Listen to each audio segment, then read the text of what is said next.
Hi friends, welcome back to my channel. ನೋಡಿ, ನಾವು ಇವತ್ತು ಮೊಟ್ಟೆ ಮಸಾಲೆದು ಗ್ರೇವಿ ಮಾಡ್ತಾಯಿದ್ದೀವಿ. ಈರುಳ್ಳಿ ಫ್ರೈ ಒಗ್ಗರಣೆಗೆ ಹಾಕಿದ್ದೀವಿ. 2 ಸ್ಪೂನ್ ಅಷ್ಟು ಎಣ್ಣೆ, 3 ಈರುಳ್ಳಿ ಮತ್ತು ಕರಿಬೇವು ಹಾಕಿದ್ದೀವಿ. ಫ್ರೈ ಆಗ್ತಾಯಿದೆ. ಮೊಟ್ಟೆ ಫಸ್ಟು ಬೇಯಿಸ್ಬಿಟ್ಟು ಆಮೇಲೆ ಇದು ಗ್ರೇವಿ ರುಬ್ಬಿಟ್ಟು ಮಸಾಲೆ ಮಾಡ್ಕೊಳ್ಳೋದು. ಪರೋಟ ಚಪಾತಿ ಜೊತೆಗೆಲ್ಲ ಚೆನ್ನಾಗಿರುತ್ತೆ. ಮಸಾಲೆಗೆ ಈರುಳ್ಳಿ, ಟೊಮೊಟೊ ಬೇಕು ಅಂದ್ರೆ ನೀವು ಚಕ್ಕೆ ಲವಂಗ ಎಲ್ಲ ಹಾಕ್ಬಿಟ್ಟು ಮಿಕ್ಸಿಗೆ ಹಾಕ್ಕೊಂಡು ರುಬ್ಬೋದು. ಹಸಿ ಶುಂಠಿ ಎಲ್ಲ, ಕೊತ್ತಂಬರಿ ಎಲ್ಲ. ನಾವು ಫಸ್ಟ್ ಮಸಾಲೆ ಫ್ರೈ ಮಾಡಿಬಿಟ್ಟು ಮಸಾಲೆ ರುಬ್ಬಿಟ್ಕೊಂಡಿದ್ದೀವಿ. ಅದಿಷ್ಟು ಈ ಥರ ಮಸಾಲೆ ಆಗಿದೆ. ಟೊಮೊಟೊ, ಈರುಳ್ಳಿ ಮತ್ತು ಹಸಿರು ಮೆಣಸಿನ್ಕಾಯಿ ಫ್ರೈ ಮಾಡಿಬಿಟ್ಟು ಮಿಕ್ಸಿಗೆ ರುಬ್ಬಿಟ್ಟಿದ್ದೀವಿ. ತರಿ ಐತೆ. ತರಿ ಇದ್ದರೆ ಚೆನ್ನಾಗಿ ಟೇಸ್ಟ್ ಬರುತ್ತೆ. ನೋಡಿ, ಇಲ್ಲಿ ಮೊಟ್ಟೆ ಬೇಯಿಸಿಕ್ಕಿದ್ದೀವಿ. ಈ ಥರ ಮೊಟ್ಟೆ ಫಸ್ಟೇ ಬೇಯಿಸಿಕ್ಕಿದ್ರೆ ಆಮೇಲೆ ಗ್ರೇವಿಗೆ ಮಾಡೋಕ್ಕೆ ಚೆನ್ನಾಗಿರುತ್ತೆ. ಇದು ಒಗ್ಗರಣೆಗೆ ಹಾಕಿದ್ದೀವಿ.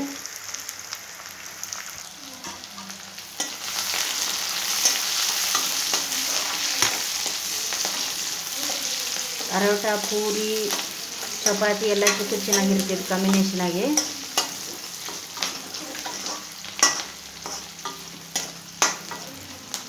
ನೋಡಿ, ಈರುಳ್ಳಿ ಫ್ರೈ ಆಗಲಿ, ಸ್ವಲ್ಪ ಕಲರ್ ಬರಲಿ.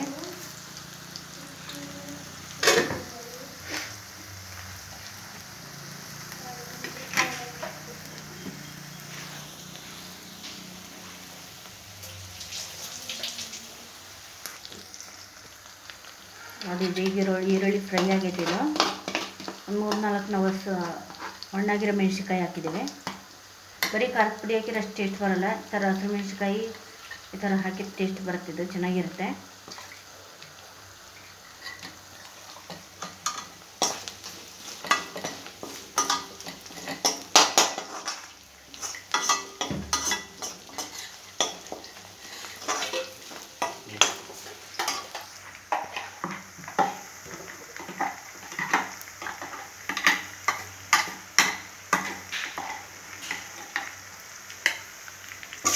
ಮಸಾಲೆ ರುಬ್ಬಿಸಿರೋ ಮಸಾಲೆ ಹಾಕ್ತಾಯಿದೆ. ನೀವು ಗಟ್ಟಿ ಬೇಕು ಅಂದರೆ ಜಾಸ್ತಿ ಈರುಳ್ಳಿ ಟೊಮೆಟೊ ಎಲ್ಲ ಫ್ರೈ ಮಾಡೋಕ್ಕೆ ಕೇಳ್ರಿ. ಇಲ್ಲ ಸ್ವಲ್ಪನೇ ಬೇಕು ಅಂದರೆ ಸ್ವಲ್ಪ ಮಾಡೋಕ್ಕೆ ಕೇಳ್ರಿ.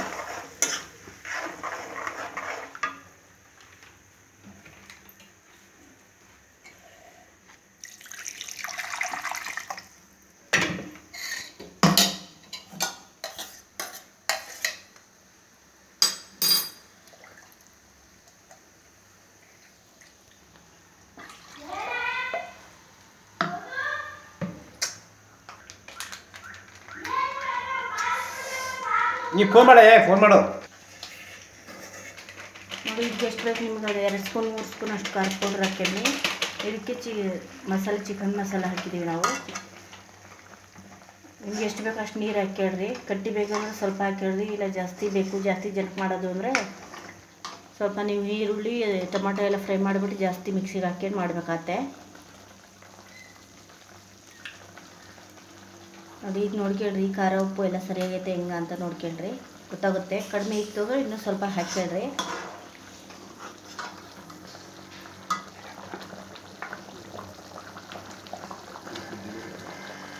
ಕುದೀಲಿ. ಇದು ಒಂದು 10 ನಿಮಿಷ ಕುದಿಬೇಕಿತ್ತು ಚೆನ್ನಾಗಿ.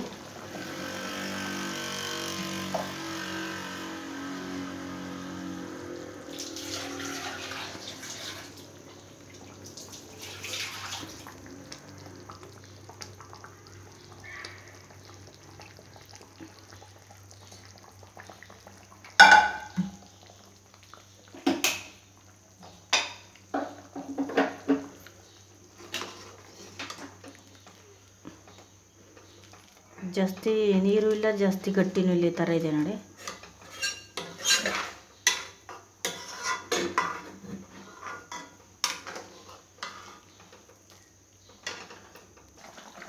ಅಡಿಗೆದ ಗ್ರೇವಿ ರೆಡಿ ಆಯಿತು. ಇದಕ್ಕೆ ಒಂದೊಂದೇ ಮೊಟ್ಟೆ ಹಾಕೋಣ.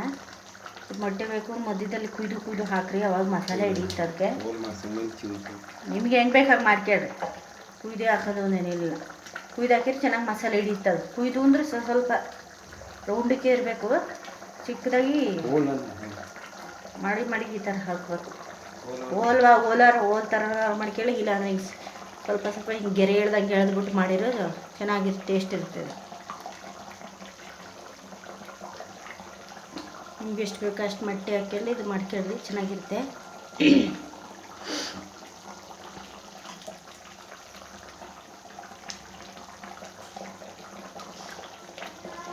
ಇದೊಂದು 5 ನಿಮಿಷ ಇದರಲ್ಲಿ ಮಿಕ್ಸ್ ಆಗಿಬಿಟ್ರೆ ರೆಡಿ ಆಯ್ತು ನೋಡಿ ಮೊಟ್ಟೆ ಮಸಾಲೆ. ಚೆನ್ನಾಗಿರುತ್ತೆ ಇದು. ನಾವೀಗ ಪರೋಟಕ್ಕೆ ಮಾಡ್ಕೊತ ಇದ್ದೀವಿ. ನೀವು ಚಪಾತಿ ಬೇಕು ಅಂದರೆ ಚಪಾತಿಗೆ ಮಾಡ್ಕೊಳ್ರಿ, ಪೂರಿಗೆ ಎಲ್ಲದಕ್ಕೂ ಚೆನ್ನಾಗಿರ್ತಿದ್ದೋ. ದೋಸೆ ಪೂರಿ ಎಲ್ಲದಕ್ಕೂ ಆಗುತ್ತಿದ್ದೋ.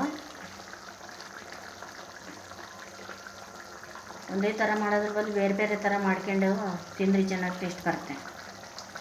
ಒಂದೇ ಥರ ತಿಂದು ಬೇಜಾರಾಗಿರುತ್ತೆ.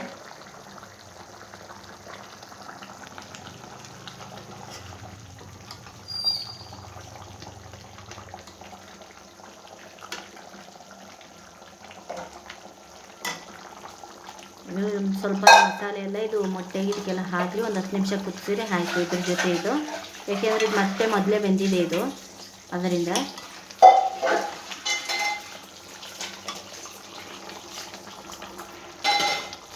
ಒಳ್ಳೆ ಟೇಸ್ಟ್ ಬರುತ್ತೆ ಇದು. ನೀವು ಮಾಡ್ಕೊಂಡು ಕಮೆಂಟ್ ಹಾಕಿಬೇಕಾರೆ ಯಾವ ಥರ ಬಂತು ಏನು ಅಂತ ಹೇಳಿ ನಿಮ್ಗೆ. ಚಿಕನ್ ಮಸಾಲ ಗರಂ ಮಸಾಲ ಹಾಕಿ ಮಾಡಿದರೆ ಚೆನ್ನಾಗಿ ಟೇಸ್ಟ್ ಬರ್ತಿದ್ದು.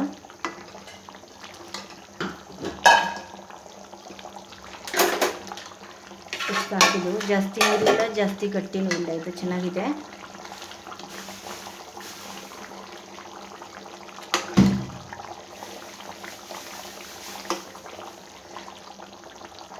ಇದೀಗ ರೆಡಿ ಆಯ್ತು. ಲಾಸ್ಟಿಗೆ ನಾವು ಕೊತ್ತಂಬರಿ ಹಾಕೋಣ, ಗಾರ್ನಿಷ್ ಮಾಡೋಕ್ಕೆ ಚೆನ್ನಾಗಿರುತ್ತೆ.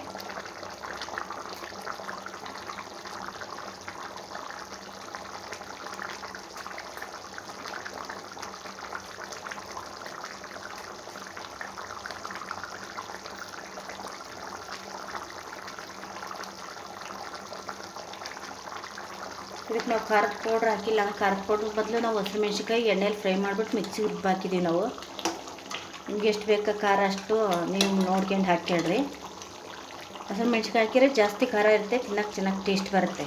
ಖಾರದ ಪುಡಿಗಿಂತ ಹಸಿಮೆಣ್ಸಿಕಾಯಿ ಚೆನ್ನಾಗಿ ಟೇಸ್ಟ್ ಬರುತ್ತೆ.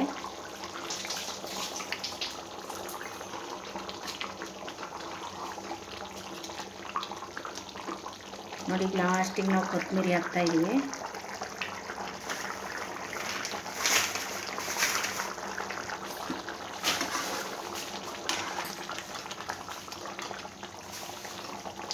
ನೋಡಿ ಈಗ ಇದು ರೆಡಿ ಆಯ್ತೆ.